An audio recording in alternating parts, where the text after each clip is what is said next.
Association ಅವರು ಮತ್ತೆ ಸರ್ಕಾರದ ವಿರುದ್ಧ ಅಸಮಾಧಾನ ಹೊರಹಾಕಿದ್ದಾರೆ. 33,000 ಕೋಟಿ ಬಾಕಿ ನಾವು ಕ್ಲಿಯರ್ ಮಾಡಿ ಅಂದ್ರು ಎಷ್ಟು ಕೇಳಿದ್ರು ಮಾಡ್ತಾ ಇಲ್ಲ. ನನ್ನ ಇಲಾಖೆ ನೀವು ಕೇಳಬೇಕು, ಬೇರೆದೆಲ್ಲ ಬೇರೆ ಸರ್ಕಾರದ್ದು ಕೇಳಿದ್ದಾರೆ, ನಿಮ್ಮ ಇಲಾಖೆದು ಹೇಳಿದ್ದಾರೆ. ಇಲ್ಲ, ನನ್ನ ಇಲಾಖೆ ಏನಾಗಿದೆ, ಕಾಂಟ್ರಾಕ್ಟರ್ಗಳದು ನಮ್ಮ ಸ್ಲಮ್ ಬೋರ್ಡ್ ಮನೆಗಳು 1,80,253 ಮನೆಗಳು. ರಾಜೀವ್ ಗಾಂಧಿ AHP ಸ್ಕೀಮ್ ಅಂತ ಅದು 47,868 ಮನೆಗಳು. ಟೋಟಲ್ ಒಟ್ಟಾಗಿ 2,30,000 ಮನೆಗಳಿಗೆ ಎಲ್ಲ ಕಾಂಟ್ರಾಕ್ಟರ್ಗಳು ಬಿಲ್ ಪೆಂಡಿಂಗ್ ಇತ್ತು. 9,500 ಕೋಟಿ. ಕಾರಣ ಏನಿದೆ, ಒಂದು ಮನೆ ಕಟ್ಟಬೇಕಾದ್ರೆ 7.5 ಲಕ್ಷ ರೂಪಾಯಿ ಆಗ್ತದೆ. ಅದಕ್ಕೆ ಕೇಂದ್ರ ಸರ್ಕಾರದಿಂದ 1.5 ಲಕ್ಷ ಕೊಡ್ತಾರೆ, ರಾಜ್ಯ ಸರ್ಕಾರದಿಂದ 1.5 ಲಕ್ಷ ಕೊಡ್ತಾರೆ. ಜನರಲ್ಗೆ SC ST ಇದ್ದರೆ 2 ಲಕ್ಷ ಕೊಡ್ತಾರೆ. ಅವರೇಜ್ ತೊಗೊಂಡ್ರೆ ನೀವು 3 ಲಕ್ಷ ಆಗ್ತದೆ. 7.5 ಲಕ್ಷದಲ್ಲಿ 3 ಲಕ್ಷ ಹೋದರೆ ಎಷ್ಟು? 4.5 ಲಕ್ಷ. 4.5 ಲಕ್ಷ ಬೆನಿಫಿಷರಿ ಕೊಡೋಕ್ಕೆ ಸಾಧ್ಯ ಆಗ್ತಾ ಇಲ್ಲ.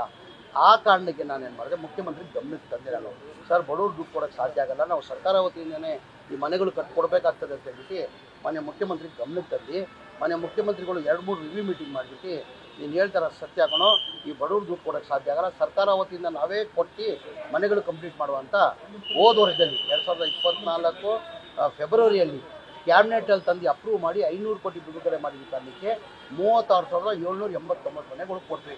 500 ಕೋಟಿ ಪ್ಲಸ್ ಇನ್ಫ್ರಾದೆಲ್ಲ ಸೇರಿ 900 ಕೋಟಿ ಹೋದ ವರ್ಷದಲ್ಲಿ 900 ಕೋಟಿ ಕೊಟ್ವಿ. ಹಂತ ನಾವೇನು ಮಾಡಿದ್ದೀವಿ, first stage, second stage, third stage ಅಂತ ಮಾಡ್ಕೊಂಡಿದ್ವಿ. ಫಸ್ಟ್ ಸ್ಟೇಜಲ್ಲಿ ಮನೆಗಳು ಯಾವ್ದು ರೆಡಿ ಇದೆ, ಈ ಕಾಂಟ್ರಾಕ್ಟ್ಗಳಿಗೆ ಬೆನಿಫಿಷರಿ ಪೇಮೆಂಟ್ ಬರ್ತಾ ಇಲ್ಲ. ಪಾಪ ಆಲ್ಮೋಸ್ಟ್ ಅವ್ರ ಮನೆಗಳು ಕಟ್ಬಿಟ್ಟಿದ್ರು ನಂಬಿಕೆ ಮೇಲೆ. ಆಲ್ಮೋಸ್ಟ್ ಎಲ್ಲ ಇಡೀ ರಾಜ್ಯದಲ್ಲಿ 1,80,000 ಸ್ಲಮ್ ಬೋರ್ಡ್ ಮನೆಯಲ್ಲಿ ಕನಿಷ್ಠ 89,000 80% ಕೆಲಸ ಆಗಿತ್ತು. ನಾವು ಬಂದಾದಮೇಲೆ ಏನು ಮಾಡಿದ್ರೆ ಹಂತ ಇದು ಬೆನಿಫಿಷರಿ ಕೊಡೋಕ್ಕೆ ಸಾಧ್ಯ ಆಗಲ್ಲ ಅಂತ ಈಗ 42,345 ಮನೆಗಳು ಬರೋ ತಿಂಗಳು 29ನೇ ತಾರೀಕಿಗೆ ಮನೆಗಳು ಕೊಡ್ತಾ ಇದ್ದೀನಿ ನಾನು. ಅದಕ್ಕೆ ಟೋಟಲ್ ಒಟ್ಟಾಗಿ ನಮಗೆ 960 ಕೋಟಿ ಕೊಡಬೇಕು. ಈಗ FD ಅವರು ಆಲ್ರೆಡಿ 114 ಕೋಟಿ ರಿಲೀಸ್ ಮಾಡಿದ್ದಾರೆ ಇನ್ಫ್ರಾದು. ಈಗ ಇನ್ಫ್ರಾ ಆಗಬೇಕಾದ್ರೆ ಮನೆಗಳು ಕೊಡಬೇಕಾದ್ರೆ ಈ ಬೆನಿಫಿಷರಿ ಪೇಮೆಂಟ್ ನಾವು ಕಾಂಟ್ರಾಕ್ಟರ್ಗಳು ಕಂಡೀಷನ್ ಹಾಕಿದ್ದೀವಿ. ದುಡ್ಡು ನಾವು ಕಂಪ್ಲೀಟ್ ಮಾಡಿದ್ರೆ ನಾವು ಕೊಡ್ತೀವಿ ಅಂತ ಹೇಳ್ಬಿಟ್ಟು ಹೇಳಿದ್ದೀವಿ. 900 ಕೋಟಿ ಕೊಡಬೇಕಾಗಿದೆ. ಈ ಮನೆಗಳು ನವೆಂಬರಲ್ಲಿ 29ನೇ ತಾರೀಕು ಮನೆ ಮುಖ್ಯಮಂತ್ರಿಗಳು ಡೇಟ್ ಕೊಟ್ಟಿದ್ದಾರೆ. ಆ ಮನೆಗಳು ಕಂಪ್ಲೀಟ್ ಆದಮೇಲೆ ಆ ದುಡ್ಡನ್ನು ಅವ್ರಿಗೆ ಒಂದು ವಾರದಲ್ಲಿ ದುಡ್ಡನ್ನು ಇಲ್ಲ ಬಾಲರಾಜ್ ಅವರು ಈಗ ಬಾಲರಾಜ್ ಅವರು ಆ ಬೋರ್ಡಲ್ಲೇ ಇದ್ದವರು. AE ಆಗಿ AEE ಆಗಿ ಚೀಫ್ ಇಂಜಿನಿಯರ್ ಆಗಿ ಕೆಲಸ ಮಾಡಿದ್ರು. ಸ್ವಲ್ಪ ಈ ಮನೆಗಳು ಕಂಪ್ಲೀಟ್ ಆಗಬೇಕಂತ ಕಾರಣಕ್ಕೆ ಏನು ಮಾಡಿದೆ, 1 ವರ್ಷ ಮನೆ ಮುಖ್ಯಮಂತ್ರಿಗಳು ಅಥವಾ ಎಕ್ಸ್ಟೆಂಡ್ ಮಾಡಿದೆ.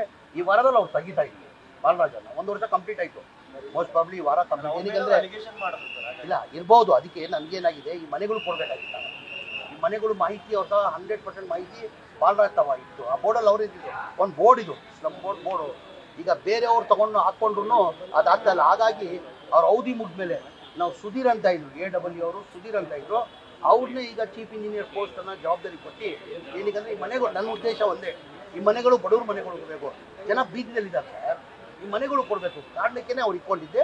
ಅವ್ರು 1 ವರ್ಷ ಅವಧಿ ಆಯಿತು, ಅವರು ಮುಗಿತಾ ಇದೆ. ಈ ವಾರದಲ್ಲ ಡಿಸೆಂಬರ್ ಒಳಗಡೆ ಏನಾದರೂ ಬಾಕಿ ಕೊಟ್ಟಿಲ್ಲ ಅಂತ ಹೇಳಿದ್ರೆ ಎಷ್ಟು ಕಮಿಷನ್ ತಗೊಂತಾ ಇದ್ದಾರೆ ಅನ್ನೋದನ್ನ ಈಗ ಏನಾಗಿದೆ, ಈಗ ಸೀನಿಯಾರಿಟಿ ವಜೆಯಲ್ಲಿ ಈಗ PWD ಇರಲಿ, BBMP ಇರಲಿ, ನನ್ನ ಇಲಾಖೆದಿರಲಿ. ಈಗ ನನ್ನ ಇಲಾಖೆದು ಯಾರನ್ನ ನಾವು ನಿಮ್ಮ ಬಗ್ಗೆ ನಮ್ಮ ಇಲಾಖೆ ಬಗ್ಗೆ ಯಾರನ್ನ ಬಗ್ಗೆ ಹೇಳಿದ್ದಾರೆ, ದೂರು ಕೊಟ್ಟಿದ್ದಾರಾ ಈ ಥರ ನಮ್ಮ ಪೇಮೆಂಟ್ ಇಟ್ಟಿದ್ದ. ಈಗ ನಮ್ಮಲ್ಲಿ ಕಾಂಟ್ರಾಕ್ಟರ್ ಎಲ್ಲ ಖುಷಿಯಾಗಿದ್ದಾರೆ. ಏನಿಗೆ ಬೆನಿಫಿಷರಿ ಕೊಡ್ತಾ ಇಲ್ಲ ಪಾಪ, ಅವ್ರು ಸಿಗ್ತಾ ಇಲ್ಲ ದುಡ್ಡು. ಏನಕ್ಕಂದರೆ ಆಲ್ಮೋಸ್ಟ್ ಹೇಳ್ದಲ್ಲ 80% ಕಂಪ್ಲೀಟ್ ಮಾಡಿಬಿಟ್ಟಿದ್ರು. ಈಗ ನಾವು ಕೊಡ್ತಾ ಇದ್ದೀವಿ. ಹಾಗಾಗಿ ಈಗ PWDಯಲ್ಲಿ ಭಾಳಷ್ಟು ವರ್ಕ್ಗಳು ನಡೀತಾ ಇದೆ. ಆ ಸೀನಿಯಾರಿಟಿ ವೈಸ್ ನೋಡಿ ಕೊಡ್ತಾ ಇದ್ದಾರೆ. ಈಗ BBMPದಲ್ಲೂ ಅಷ್ಟೇ, ಎಲ್ಲರಿಗೂ ದುಡ್ಡು ಕೊಡೋಕ್ಕಾಗಲ್ಲ. ಕೆಲಸ ಯಾರು ಮಾಡ್ತಾರೆ ಸೀನಿಯರ್ ಕೊಡ್ಕೊಂಡು ಬರ್ತಾ ಇದ್ದೀವಿ ಅಂತ ಎಲ್ಲರಿಗೂ ಕೊಡ್ಕೊಂಡು ಬರ್ತಾರೆ.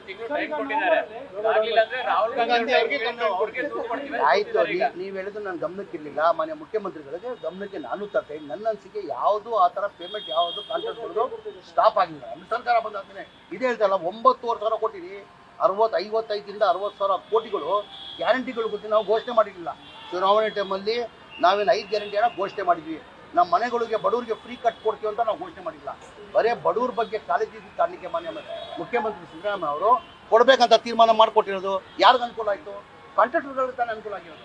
ಬಡವ್ರಿಗೆ ಒಂದು ಕಡೆ ಮನೆಯೂ ಸಿಗ್ತದೆ, ಬಡವ್ರಿಗೆ ಮನೆಯೂ ಸಿಗ್ತದೆ, ಕಾಂಟ್ರಾಕ್ಟ್ಗಳಿಗೂ ಅನುಕೂಲ ಆಯಿತು. ನೀವು ಹೇಳ್ತಾ ಇರೋದು ಮಾನ್ಯ ಮುಖ್ಯಮಂತ್ರಿ ಗಮನಕ್ಕೆ ನವೆಂಬರಲ್ಲಿ ಈಗ ಯಾರು ನಾನು ಮುಂದುವರಬೇಕು ನನ್ನ ವಿಶ್ವಾಸ ಇದ್ರೂ ನಮ್ಮ ಪಕ್ಷ ಹೈಕಮಾಂಡ್ ಪಕ್ಷ ತೀರ್ಮಾನ ಮಾಡಬೇಕಾಗಿಲ್ಲ.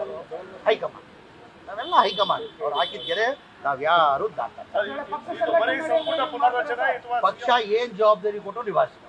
ಸರ್ ಆಮೇಲೆ ಯತೀಂದ್ರ ಅವರು ಈಗ ಹೇಳಿದ್ದಾರೆ ನಾನೇ ಆಗ್ಬೇಕಂತ ಇಲ್ಲ, 2.5 ವರ್ಷ ನಂಗೆ ಅವಕಾಶ ಕೊಟ್ಟಿದ್ದು, ನಾನು ಬದಲಾವಣೆ ಮಾಡಿ ಬೇರೆಯವ್ರು ಕೊಟ್ಟರೆ ಖುಷಿಯಾಗಿ ನಾನು ಇದು ಮಾಡ್ತೇನೆ. ಏನಕ್ಕಂದ್ರೆ ಎಲ್ಲರಿಗೂ ಒಂದು ಆಸೆ ಇರ್ತದೆ. ಈಗ ನಮ್ಮಲ್ಲೂ ಅಲ್ಪಸಂಖ್ಯಾತರಲ್ಲೂ ಆರಿಸ್ ಬೈ 4 ಬಾರಿ ಆಗಿದ್ದಾರೆ, ತನ್ವೀರ್ ಸೇಠ್ 5 ಬಾರಿ ಏನೋ 6 ಬಾರಿ ಆಗಿದ್ದಾರೆ. ಎಲ್ಲರಿಗೂ ಆಸೆ ಇರ್ತದೆ. ಈಗ ತೀರ್ಮಾನ ಮಾಡ್ಬೇಕಾಗಿರೋದು ಯಾರು? ನಾನು ಪಕ್ಷದ ಸಿತ್ತಿನ ಸಿಪಾಯಿ, ನಾನು ಮಂತ್ರಿಯಾಗಿ ಕೆಲಸ ಮುಂದುವರಿಸ್ಬೇಕಂತ ಇಲ್ಲ. ಪಕ್ಷ ಏನ್ ಜವಾಬ್ದಾರಿ ಕೊಟ್ಟರು ಆ ಕೆಲಸನ ನಿಭಾಯಿಸ್ತೀನಿ. ಯತೀಂದ್ರ ಅವರು ಹೇಳಿದ್ದಾರೆ ಸರ್, ಸಿಎಂ ಅವರು 5 ವರ್ಷವೂ ಕೂಡ ಮುಂದುವರೆದ್ರೆ ರಾಜ್ಯಕ್ಕೆ ತುಂಬಾ ಒಳ್ಳೆಯದಾಗುತ್ತೆ. ಈಗ ಮನೆ ಸಿದ್ದರಾಮಯ್ಯ ಮುಖ್ಯಮಂತ್ರಿ ಕುರ್ಚಿ ಖಾಲಿ ಇಲ್ಲ. ನಾನು ಭಾಳ ಸತಿ ಹೇಳ್ತೀನಿ, ಇವತ್ತು ಹೇಳ್ತಾ ಇದ್ದೀನಿ. ಆ ಕುರ್ಚಿದಲ್ಲಿ ಮನೆ ಸಿದ್ದರಾಮಯ್ಯ ಕೂತಿದ್ದಾರೆ. ನಮ್ಮ ಅಧ್ಯಕ್ಷರಾದಂಥ DK ಶಿವಕುಮಾರ್ ಅವರು ಹೇಳಿದ್ದಾರೆ. ಮೊನ್ನೆ ಮೈಸೂರಲ್ಲಿ ದಸರಾ ಟೈಮಲ್ಲಿ ಮೊನ್ನೆ ಮುಖ್ಯಮಂತ್ರಿಗಳು ಹೇಳಿಕೆ ಕೊಟ್ಟರು. ಏನಂತ, ಈಗ ನಾನೇ 5 ವರ್ಷ ಮುಂದುವರಿತೀನಿ, ನಾನು ಹೈಕಮಾಂಡ್ ತೀರ್ಮಾನ ತೊಗೊಳ್ಬೇಕಾದ್ರೆ ನಾನು ತೆಗಿಬೇಕಾದ್ರೆ. ನಾವೆಲ್ಲ ಹೇಳ್ತೀವಲ್ಲ, ಈ 5 ವರ್ಷ ಮನೆ ಸಿದ್ದರಾಮಯ್ಯ ಅವರು ಮುಖ್ಯಮಂತ್ರಿಯಾಗಿ ಮುಂದುವರಿದ್ದಾರೆ. ಅವ್ರನ್ನ ಬದಲಾವಣೆ ಮಾಡಬೇಕಾದ್ರೆ ನೀವು ಮಾಡಕ್ ಸಾಧ್ಯ ಆಗಲ್ಲ. ಸತೀಶ್ ಜಾರಕಿಹೊಳಿ ಅವರಿಗೆ PCC ಪ್ರೆಸಿಡೆಂಟ್ ಮಾಡಬೇಕು ಅನ್ನೋ ಒಂದು ಒತ್ತಾಯ ಕೂಡ ಕೇಳಿ ಬಂದಿದೆ. ಈಗ ನೋಡಿ ಸರ್, ನಮ್ಮ ಪಕ್ಷ ಏನು ಮಾಡಿದ್ರು, ಸತೀಶ್ ಮಾಡ್ತಾರೋ, ಮಬ್ಬೂರು ಮಾಡ್ತಾರೋ, ಯಾರು ಮಾಡ್ತಾರೋ ಗೊತ್ತಿಲ್ಲ. ಈಗ ಅದನ್ನು ಆ ಕುರ್ಚಿನೂ ಖಾಲಿ ಇಲ್ಲ.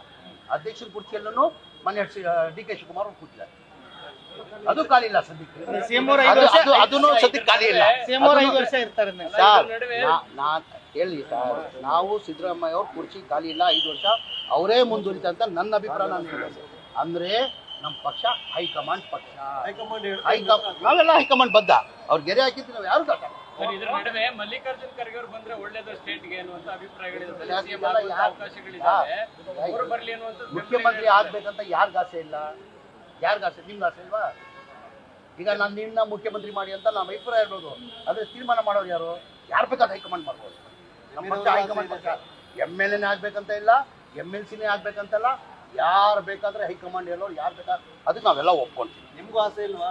ಎಲ್ಲರಿಗೂ ಆಸೆ ಇದ್ದೇ ಇರ್ತದೆ. ಎಲ್ಲರಿಗೂ ಆಸೆ ಇರ್ತದೆ. ಯಾರು ಮುಖ್ಯಮಂತ್ರಿ ಸ್ಥಾನ ಯಾರು ಬೇಡ ಅಂತಾರ? ಅಂದ್ರೆ ನನ್ನ ಆಸೆ ಸಿದ್ದರಾಮಯ್ಯನ 5 ವರ್ಷ ಮುಖ್ಯಮಂತ್ರಿಯಾಗಿ ಮುಂದುವರಿಯುತ್ತ. ಚಟುವಟಿಕೆಗಳು ಸರ್ ಅದ್ರ ಬಗ್ಗೆ ನಾನು ಮಾತಾಡೋಲ್ಲ. ಅದು ಒಂದು ಸಂಘಟನೆ, ಅದೊಂದು ಸಂಘಟನೆ. ಸರ್ಕಾರಿ ಚಟುವಟಿಕೆ, ಸರ್ಕಾರಿ ಜಾಗದಲ್ಲಿ ಕಾರ್ಯಕ್ರಮ ಮಾಡೋದು ಏನೋ ಮಾಡಿದಾರಂತ. ಇದು ಅದು ಅವ್ರು RSS ಅವರು ಒಂದು ಸಂಘಟನೆ. ಆ ಸಂಘಟನೆ ಕೆಲಸ ಅವ್ರು ಮಾಡ್ಕೊಂಡು ನಮ್ಮ ಕೆಲಸ ನಾವು ಮಾಡ್ಕೊಡೋದು. ನ್ಯೂಸ್ ಫಸ್ಟ್ ನಿರ್ಭೀತಿಯಿಂದ ನಿಮ್ಮ ಪರವಾಗಿ.